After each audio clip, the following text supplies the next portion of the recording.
உறவுகளை இன்றைய தொழில் நிலவரம் தான் நாம் பார்க்க போகிறது. நமக்கு இன்னைக்கு கிடச்சிருக்க என்ன மீன்கள் எல்லாம் பார்த்துடலாம். நமக்கு கிடச்சிருக்கிறது அருமையான பாறை மீன். 2 பாறை மீன்கள் கிடச்சிருக்கு. பாறை மீன்கள் கொஞ்சம் பதங்குறவாக தான் இருக்குது. அப்புறமா பாருங்க உறவுகளை, 2 பாறை மீன்கள். ஒன்று நண்டு கடிச்சிருக்கு. நண்டு கடிச்சு கொஞ்சம் பிச்சு போட்டிருக்கு. அப்புறமா ஊடம் மீன் 2 கிடச்சிருக்கு. ஊடம் மீன் கொஞ்சம் ஃப்ரெஷ்ஷாக தான் இருக்குது, அழகாக தான் இருக்குது, அதை சமையலுக்கு எடுத்துக்கலாம். அப்புறமா இனி ஒன்று பத்தான் மீன்.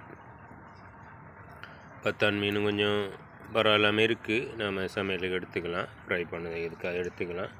அப்புறமா நமக்கு கிடச்சிருக்குது 2 நண்டுகள். அதுக்கு கீழே தான் நம்ம இனி ஒரு ஊடம் மீன் இருக்குது. நண்டை வெளியில் எடுத்துடலாம். பருவரோவில் நம்ம நண்டு கடிக்க வருது, அதனால் கொஞ்சம் கவனமாக தான் எடுக்கணும்.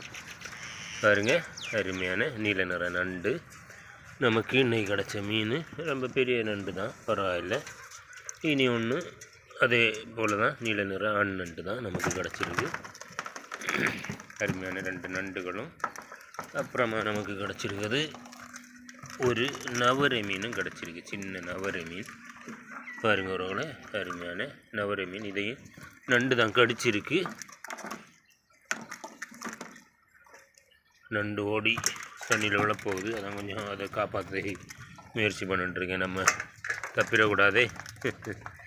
அப்புறமா அதை காப்பாற்ற இல்லை, நம்மளோட சாப்பாட்டுக்காக, நம்மளோட வயிறை காப்பாற்று.